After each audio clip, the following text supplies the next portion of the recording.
Hey everyone, today's overview and review video is on 𝗬𝗎𝗢𝗐𝗐 Dungeons.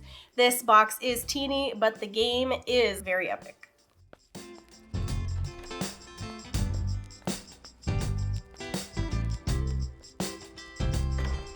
If you're new here, my name is Krissy and this is my channel 𝗬𝗎𝗘𝗦𝗢𝗥𝗘𝗕. If there's a board game out there that you would love for me to review, please let me know what that is down in the comments below, like this video, and of course go ahead and subscribe to the channel if you have not already.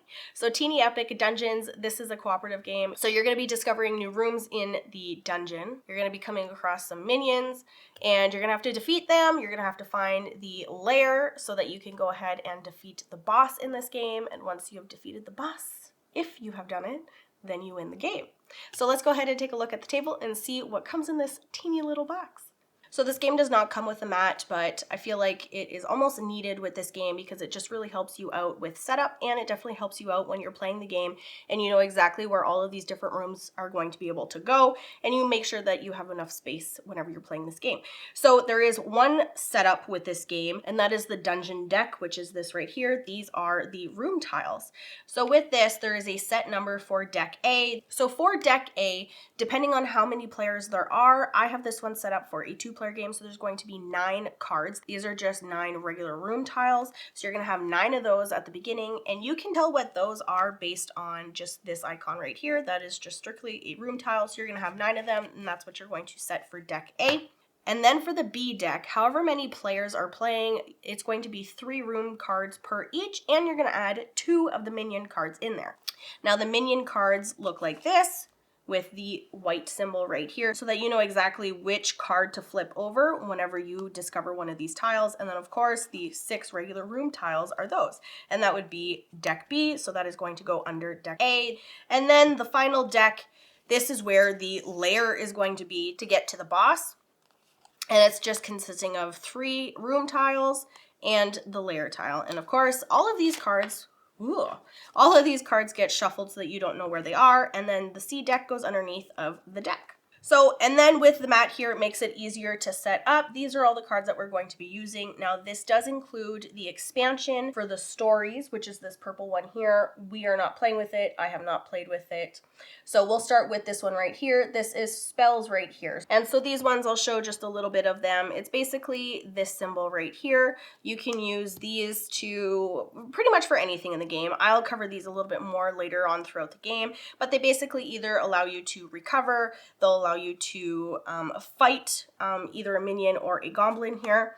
It'll allow you to move, it'll allow you to heal other people, and it's basically just a skill that you have to pass, and if you do pass, usually you're going to be using your focus to spend these. So we'll cover these ones just a little bit more later on. So that is spells, and then we go on to loot. Now these and the spells are actually going to go on top of your player cards. You're going to be able to put them all around your player area here. You can have 2 spells and 2 trinkets on you. You're allowed to have 1 garb, and then you have 2 heavy items here for your hands. So that would be the gloves down here for the hands, so they would go here and they would replace what is on here already. And then you have your trinkets, which are these, and you're allowed to have 2 of those, and this is your garb, which you're allowed to have 1. All of these just kind of build up your character and allow them to upgrade anything that they already have pretty much going on, and allow you to do a little bit more damage, maybe heal up a little bit more, give you some extra benefits here. And then so we already talked about these minion cards. These ones are all a little bit more harder to kill. These ones will do a little bit more damage whenever they're attacking you back. And so these ones all correspond with these tokens right here. So whenever they come out, you can place them out because the place where you're going to put these on this nice playmat here is right here. So wherever this one is, you can place it on the board, and then you know exactly which one it is. There's some funny ones here like this ooze. But a lot of the characters really match here, so it won't be too hard to find them, which is nice. And oh, here's another one, a spider one. So really cool like that, so you know exactly which ones are coming out. I'll put all those back, and then we have the goblins. When the goblins come out, so these ones will all come out whenever you discover a room tile, and they'll all have this symbol right here. That means that a new goblin is going to be coming out. So whenever that happens, you basically take the top one, it comes down here in the first spot, you take its corresponding one so that you know exactly which one it is, and that's where you're going to put it so that you know which one you're going to be defeating, which one you're going to be killing, and so on. Now whenever you kill these ones right here, you have it written right here, once you killed it, what you're going to be able to gain. So you can either gain a loot card that you can add to your player, or you can heal yourself up to 3 health. Now, I'll go over this a little bit later on, so stick around for that after I'm done talking about everything that's going on the board over here. So whenever that happens, then you can just discard it, and this returns back. And then when you kill a minion, something happens to this. So whenever you're playing, at the end of your turn, you're going to take your torch over here on the torch mat, and you're going to drop it down. Whatever icon is at the space that you move to, that's the action that you're going to need to take. So now if you notice on both of these cards, for the minion and for the goblin here, they each have the same symbol that I'm on. So this means that basically all of the monsters that are on the board are going to do an attack move. All of their attack moves are down at the bottom, so you know exactly how much they move, how much damage they're going to do. So Stabby Goblin here is going to move up to 4 to get to a character, or it is going to do damage to the character that it is in the same space with. It's going to deal 1 damage per goblin on the play area. Now this minion right here is going to move up to 3 for its speed and also do damage to the player that is in the same spot that it is. So it's going to do 2 damage, and it's going to do damage to your focus, and you're going to need to come down 3 in that. So that is this icon right here. So whenever you're coming down, now the next player is going to go, and then at the end of their turn, literally every single time at the end of your turn, you're going to be going down. Now this one right here means that the goblin, a new goblin, is going to be discovered here. You're going to flip it over, and you're going to take it, and it's going to go to this staircase right here. This is where it's going to go, and you kind of need to kill it. Otherwise, in the next few turns, it's going to come out and it's going to try to attack you. Now, like I was saying, the goblins, you get whatever is on here whenever you kill it. But these minions here, what you get when you kill this is, because every person's turn ends by moving this track down, when you kill this, you actually go up 6 spots on the torch mat. And you'd be able to do 2 of either a loot or a spell. So you can either take 2 loots, 2 spells, or you could take 1 of each. So that is what you're going to get for killing one of those minions, which you need to kill 2 in a 2-player game, and then it goes up for however many players that you're playing with. And the whole reason that you need to kill these minions is because you need to kill them to get their hearts, and their hearts are going to unlock the boss's card, which is flipped upside down on the board. And whenever you kill one of these, this is how you're going to keep track of its health. Now, whenever you're fighting these ones here, you have to be careful because they do have a shield and they also attack back. So it's going to be a little bit harder to get their health down on these minions right here. But when you do get it down all the way to 0, you're going to take the heart. You can flip this or you can discard this somewhere. And you're going to take the heart, and it's going to go right here on top of the boss's card like this. And basically you need to kill 2 of these minions to actually even unlock this. Now if you notice, this says Act 1, and this one right here also says Act 1. This is basically the first part to the game. You're going through the dungeon, you're trying to find this card right here, which is the entrance to be able to even go into the lair here. So the lair entrance, this is where you're going to find the boss. It is picked at random. You have no idea which boss that you're actually going to get. So you'll need to kill 2 of those, and you'll also have to have the entrance discovered. It is a free action to go into there. So I'll get into Act 2 after we go over all the actions and how you can actually maneuver your way through this dungeon. Now the reason that you want to go up on this is because if you ever reach the skull here, that is the end of the game. You will not be able to play anymore. Or another way is if you have 4 goblins out and a 5th one does appear, there's no space for it. So there's almost too many goblins on here. You're definitely not going to be able to get out of this battle. So that is another way to end the game. So there are 3 parts to your actions. The first one is move. The second one is a hero action. Now, neat little handy player aid right here. So a hero action is these right here. So you can either search a room, you can disarm a trap, you can rest. If you manage to get all your health and your focus all the way down, you can rest, you can cast a spell, you can do a melee attack, you can do a missile attack, you can do any action. And then as a third option, you can also do free actions. Now you can do all 3 of these in any order that you want to do. Now you can only do one hero action, and when you do move, you can only move up to the number of speed that is on your card, and you can do as many free actions as you want. Now the only thing that is going to stop your move is whenever you move, you can have as many as your speed is, but the only thing that'll stop it is when you encounter a goblin or a minion. So once you become under attack, then you can no longer move. But if you decide to go a different route and it works out that way, then you can continue moving. So whenever you discover a room, the first thing that you want to do is make sure that the paths line up, and also you want to get your extra rooms ready so that if you go on to discover more, then they're already there and you can do so. So because there's nothing in here, you can flip over another one and you can pretty much put it any way you want as long as it works, and then you can move in. Now there are some tiles like these that are free actions because that is the icon right there for the star. So these ones are basically being able to roll. If you succeed with your skill test, then you'd be able, for this one, you'd be able to heal yourself up to max health.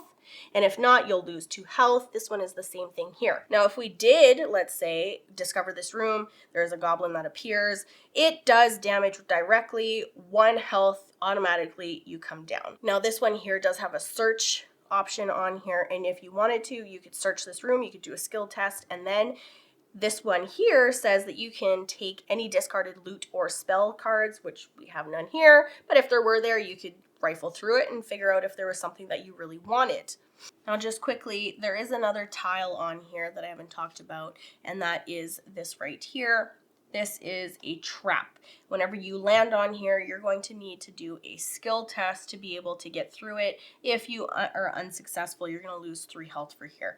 Now there is this right here, and that is to disarm it. And once you pass the skill test, if you do, then you can just put that on there, because every single time that you get to here, you have to do the skill test, and if you fail, you're going to lose the 3 health. So placing this on here will allow other players as well to maneuver around it or to maneuver through it without having to stop and doing a skill test. So that is basically moving. Free actions we covered as well. Other free actions are on your player card here. You can, for this one is research. This one here, you don't have to do a skill test. You just simply get rid of 4 focus to be able to take a new spell card.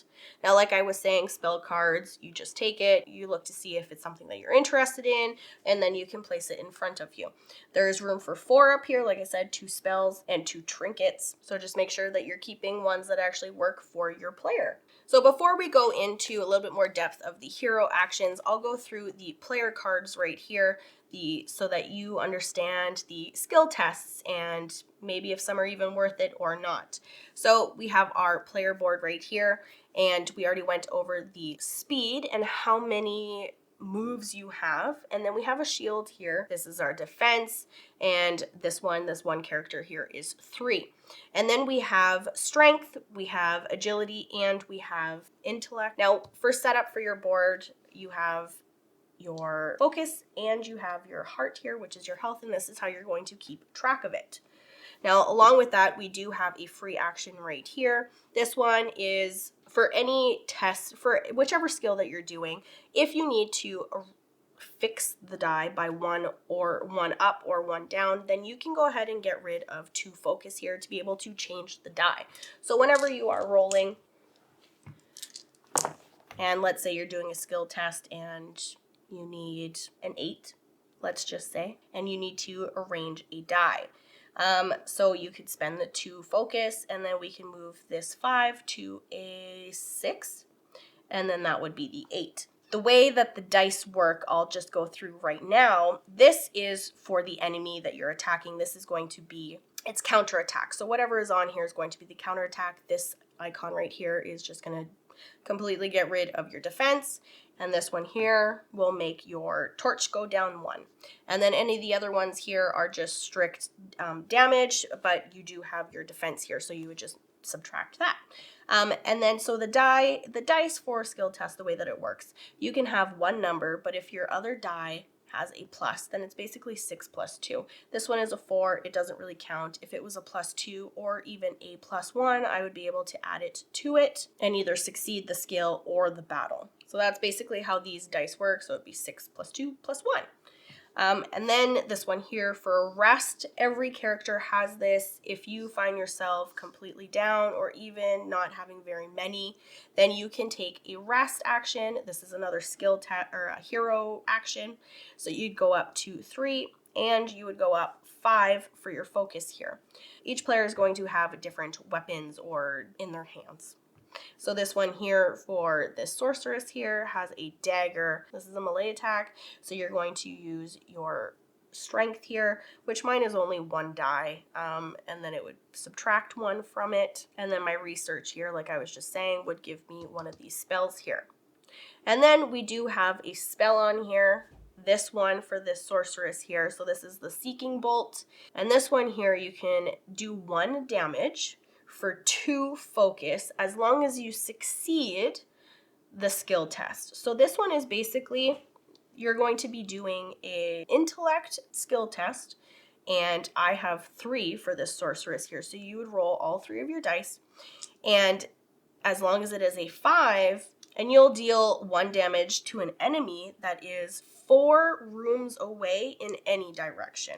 And now with a spell is the only one that if you are not in direct eyesight of the enemy, they will not be able to do their retaliation on you, so you will not get damaged in it as long as you're out of sight.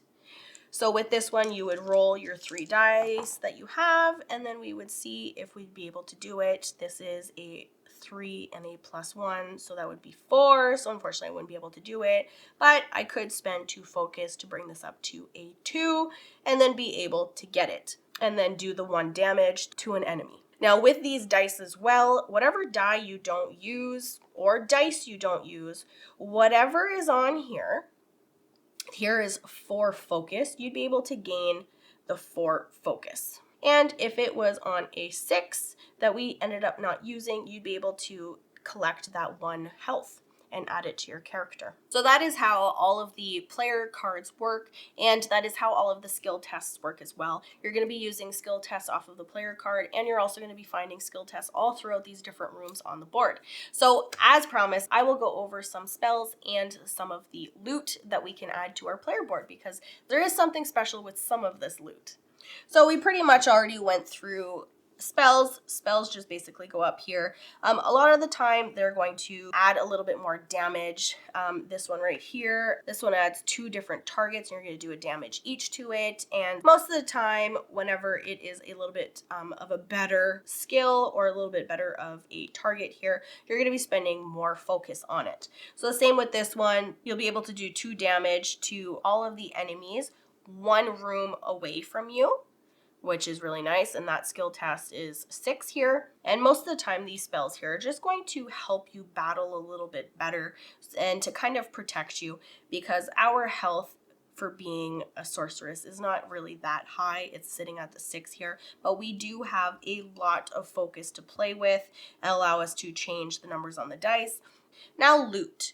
So loot a lot of the times will just give you a little bit better of an attack. It'll allow you for here, whenever you do specific attacks, it'll give you either some health or it'll give you some more focus. But a lot of the times too, whenever you're doing anything, this is just giving you an extra little bit here. And this one here will give you a +1 on whatever die you roll. So it'll try to help you out a lot more with these. And then we do have these legendary items here. So the more that you have of these, like this is a trinket, this one is a trinket. Let's see here. Here are 2 of the same. These are both going to go down here for your hands. And these are a wild cat here. So the more that you have of them, the more that it's going to give you. So this one here, whenever you do a missile attack here, this will actually give you a +1 on your die for whichever attack that you're doing. It'll just automatically give it to you because you have 2 of these. Now, if you go through here and we find a couple more, then that's just going to be able to add to it as well. This one right here is a garb. So now we have 3. Now this one, anytime that we do a missile attack, it would add +2 to the die. And that really just resulting in killing the enemy a little bit faster. And then here for the last one is a trinket, and then you would have all 4, and it would give you a +3 to the die. So really getting all of these combined together is just going to help your character out a lot better to move through this game and hopefully get to Act 2. Did you see what I did there? That nice little entrance right into Act 2. So Act 2, as long as you can survive through Act 1, found the entrance to the layer's boss, you found the entrance to the boss's lair, and you have killed 2 minions, then you have unlocked it. It is a free action whenever you find that lair to go into it and discover which boss that you actually got. So we've discovered the boss's lair, we enter it, and now we can open it up because we did kill 2 of these minions here, and we get to see which one. Now with these ones, there are different levels of hardness. So I'll go through what is on here, what's important, and then I will show you the different levels of difficultness. So basically this would stay down here. We have this represents the boss, and it is in its lair right now. So to go in, you find the location around here that has the black arrows, and this is basically where you're going to be staying, and you can move around in here for your speed. If you want to move around, you can move around in here. Now whenever you're ending your turn, sometimes there's going to be something that happens in here, so if you land your turn in here and that's it, you move down the track because this also switches over. So it's basically at the end of Act 1, if you're sitting about here, you finally discovered the entrance to the lair. Now you're safe, you don't really have to worry about getting all the way down here and losing the game. So this does flip over and you kind of start all over again. So if you're 4 players, you start here, 3 players, you start here, and if you're 2 players, which is basically what I have this game set up to be, you would stick the torch right here. And then it's basically starting all over again. Again, if you make it all the way down here, wah, wah, wah, you did not win. So same thing as Act 1, at the end of every turn, at the end of every player's turn, you're going to be moving the torch down 1. So if you end your turn in here, a new goblin is going to be coming out at the stairs. If you land here, the same thing. If you land here, that's actually going to give you extra focus over here. Same thing with this one here. This one here will actually give you +1 to whatever skill test that you're testing, and this one will give you a +2. Now, once you're in here, you can attack. This one here is the Goblin King, so you'd be able to attack the Goblin King. And whatever damage that you do to it, you take the hearts and you add it at the 8 right here. So basically, it has 8 health, except you need both hearts here to make its way all the way down to 0 to actually be able to kill him. So technically, he has 16 health. So you can kill it in here. Every single different boss is going to have different moves and a different shield here. And they're all going to have different retaliation attacks depending on what skill you use to fight it. Now, you're always going to be rolling the die as well, and if you do get onto this one right here, which is bringing the torch down 1, so Goblin that's out there, it's going to attack, it's going to do 1 damage for every hero that is 2 spaces away from it. And then whenever this does get down to the attack over here, this one is going to add a goblin to the staircase here, and it's going to give itself +2 health. So this Goblin King here heals itself. Now, once you get your heart somewhere down, it doesn't really matter where it goes down. You don't even have to be in here. You can actually call it out. So now whenever these cards here come out, whenever you flip over these tiles here, like I was showing at the beginning here, so if we get a tile out, let's just say we have that one here, you're going to place an altar on it. So that is the same symbol as this. So eventually, while you're attacking this boss, you need to lead him out. So it moves slow. It moves 1 space at a time. So if you come out, it's going to try to attack and everything. You're going to need to call it out of its lair. So let's say that we moved out of it. Let's say that we move into here. There's no more minion over here. So we're going to try to lure the boss out. He's going to come out. And as soon as it gets its way into one of these altars, the altar comes out and comes onto the boss's board. Now we can fight him out here. We can bring it back into the lair and we can fight it in there. But that is the only time that these hearts would be able to make it past the altar spot here, is if there is an altar spot on there. And then once the 2 hearts reach 0, then the boss is dead and you have won the game. Okay, so that was Teeny Epic Dungeons. Though the box may be teeny, the game is very epic. You definitely get the feel of epicness from this game, from the little minis that it comes with, from these little tokens here for all of the different minions that you're going to get out. Definitely gives a nice visual to the game so that you know exactly kind of who you're fighting, right? Like, and then even the goblins that are down here, you get these ones that come out, and it's nice with the player mat because it matches up.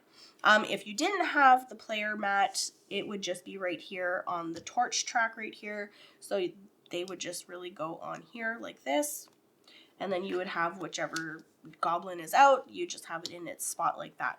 So I really enjoy the mat with these games. It's not a first mat for Teeny Epic game. Really recommend, especially whenever you're playing with cards like this. Setup just really helps with setup. With these Teeny Epic games, the card quality is always really, really good because that's kind of what this game is too. It's a card game too, right? So you want to have the high quality, which is exactly what these cards are. You got a lot of them, a lot of different variety, a lot of options. All of the artwork on these cards are really nice too. So whenever you're discovering the different rooms, when you get your spells, when you get your loot, really nice to look at. Really gives a nice visual too whenever you're placing them on your player card.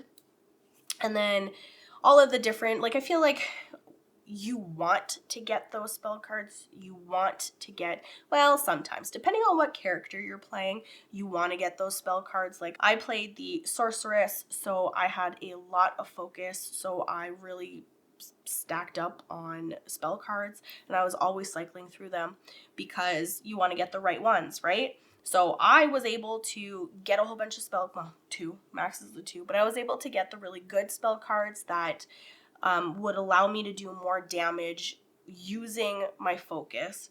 And then I got a loot card that would give me focus whenever I did a spell card. And as the sorceress, I was always doing spell cards, so I was pretty much always topped up with my focus.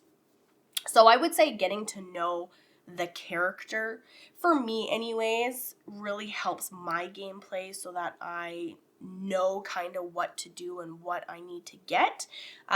If you're kind of a person who likes like surprises, there is a lot of different characters in this game, all with different health, different focus, and of course whenever you're doing your skill tests, all of these have different dice, so you could have all 3 of your dice for strength or agility. Anyways, the combinations are really just a whole bunch. I would recommend, though, picking different characters that have different abilities.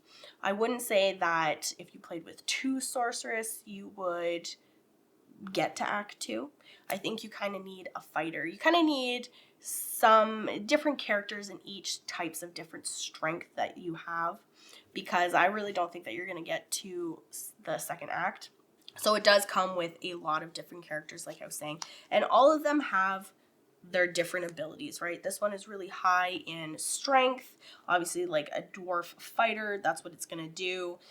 So this one would be able to fight a lot more, right? So you're going to be going after different loot and maybe not spells because they do cost focus and you don't really have that much.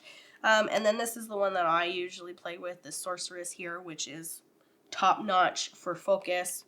This one here is a little bit, this is the human paladin. It has a lot of health. Same thing with this barbarian here. Even this elf ranger isn't too bad. But it really just depends, right? So I'd probably get a variety of characters out there so that, like, this one moves really fast or moves far, but it doesn't have too much of a shield, right? So this one would be great to discover the rooms. You can get a sorceress out there or a wizard or some type of character like that that can cast spells and help out like that, and then get maybe the fighter here to be able to kill a lot of the goblins and the minions that are going to be coming out. So if you get different types of characters out, I think that you won't have a very hard time with this game. And like I said, I was going to show the different difficultness for the monsters here to come out. So there is one which is the easiest one. You drag the goblin out here for this one, this boss. You're going to drag him out. You're going to get one of the altars and place it on. Now, the harder that they go, or the harder that they get, is because you're going to need different altars. So this one, you're going to need 2. So you get the seer here out, and you're going to have to drag it into here, and then you're going to have to lure it over here to be able to get 2 of the altars. Now, depending on how many players is how many cards like this that you're going to put out. So for a 2-player game, you have 2 of these out. So it doesn't really matter. You're always going to have 3 on the board. There's another one in this deck that we haven't discovered. So you would have a 3rd one that comes out. And then for the hardest one in this game is the Hydra here. So this one would need 3. So this one would be a lot harder. You're definitely going to be luring it out a lot sooner to be able to go down, which would take up a lot more time. So I think if you get different characters out, you shouldn't have a hard time getting to the boss. Now, if you do get the Hydra, then it's probably, maybe take that one out for your first couple of games, that's for sure. Maybe just play with the easier ones that you only need 1 of the altars to fight it, to defeat it. So some beginner tips there for you. I don't think I ever want to fight Hydra, to be honest.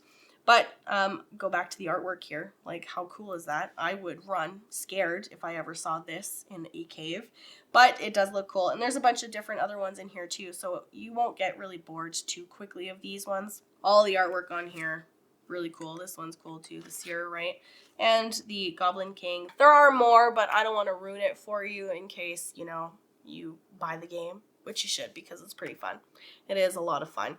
Nick and I had a lot of fun. Me and my brother-in-law had a lot of fun playing this game. I played with him a couple times because, as we know, Nick has been gone forever. So I needed someone to play with, right? So we played together. So I've played this game quite a bit now. And it's a lot of fun every single time that I've played. It's always a race for the board, trying to discover all these rooms, trying to find the lair. And it's a lot of fun. And you come across these traps, and you're basically always doing some kind of skill test, unless you're resting, which is really, really nice too. So whenever you get down to 0, you're not out of the game, you're not dead, and then it's down to 1 player who plays. You just take a rest, you rest up, and then you come back alive on your next turn, which is nice. And then the goblins and whoever's attacking you just kind of ignore you because you're toppled over, you're not playing anymore. So they're going to leave you alone. So it's nice that you don't die. There's no player elimination in this game, which is a bonus. There's lots of things that I honestly really like about this game. I like that the dice, that it actually has an enemy die and you roll it at the same time. If you defeat it, then it doesn't do anything. But if you don't, then he's going to retaliate and he's going to do some of his damage to you, and depending on whatever's on here. And then different spells or melee attack or the missile attack, depending on what you are attacking with these ones here and also with the minions here, depending on how you're attacking them, that they're going to use that somehow and add strength to their die that they rolled, which I think is really neat. And then, like I was saying, because of spells, you have to be in the line of sight for spells too, right? That is my go-to.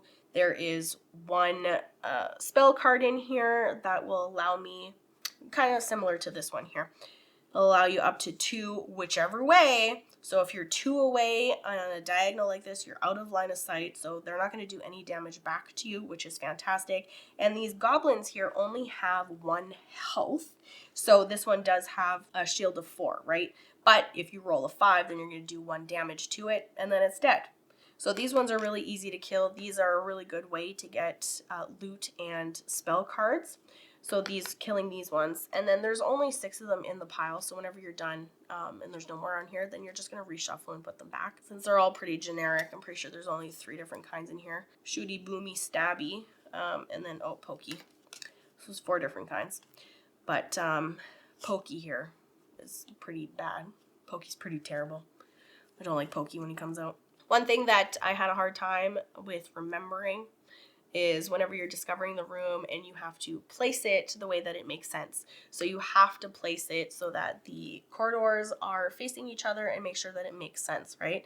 You have something here and this one here, right? It only has 1 entrance, so it wouldn't make sense to place it like that. You just kind of have to make sure that you pay attention, because I have placed something like this and then placed another room up here and then got somewhere somehow and it didn't make any sense, and you kind of have to backtrack a little bit, right, to make it make sense. So that's one thing to pay attention with this game. That is something that I had a little bit of a struggle of playing the first couple of games, was just remembering to place the rooms the right way. So gotta watch out for that. But overall, fantastic game. I had a lot of fun. I want to play it again, which is always a bonus. Makes it a good game. So if you like kind of a dungeon game, any teeny epic game, this is a great one. So definitely check it out, I would say. So I hope you enjoyed this video, and I will catch you next time.